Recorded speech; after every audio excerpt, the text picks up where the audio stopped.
New at 5, a former Fulton County teacher claims she was fired because she blew the whistle on a policy that forced hundreds of poor students to miss out on school field trips. Channel 2's investigative reporter Richard Belcher found out those actions appear to violate a state rule that forbids making students pay for field trips. Richard? Dr. Sherry Adams says her Fulton County school used to give parents an opportunity to say, yes, I want my child to go on a field trip, but I can't afford the fee.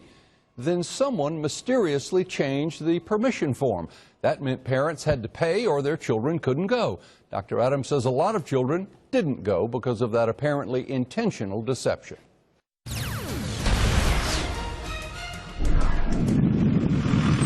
You can argue about the educational value of busing scores of middle school students to the Georgia Aquarium or the World of Coke, but it's unquestionably a big deal for the kids. But field trips aren't free. At West Middle School in Fulton County, 90% of the students qualify for free or reduced-cost lunches because of their family income. Many of those parents can't afford the field trip fees. A former teacher at West says those students were left out. To actually look at the eyes of the students who were not allowed to go, I don't think you can really put into words how that made me feel sitting at my desk. Dr. Sherry Adams says she knew something was wrong when she noticed a change in the field trip permission forms. The old form allowed a parent to respond, yes, but I can't make a donation. But early this year, she says that option suddenly disappeared. The effect?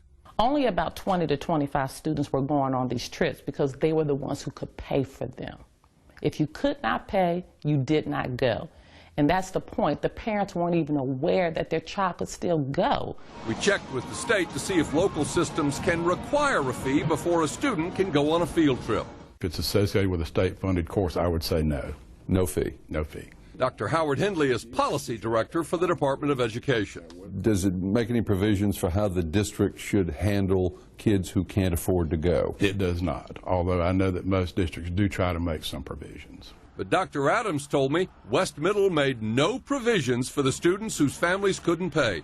At a faculty meeting last February, she questioned the change in the permission slips. And I even held them up and I said, it's been removed. Someone had to remove it, and the principal signed off on it, so I know someone had to be aware. Just 3 days earlier, Adams had received her performance review. In every category, she was rated proficient. But 3 days after her complaint? That Monday, February 25th, I was written up for being tardy to school.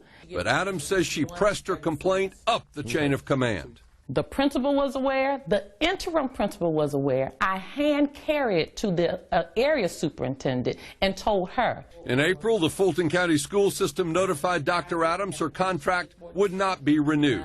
Days before the end of the school year, she received her final evaluation. In every category, she was rated proficient.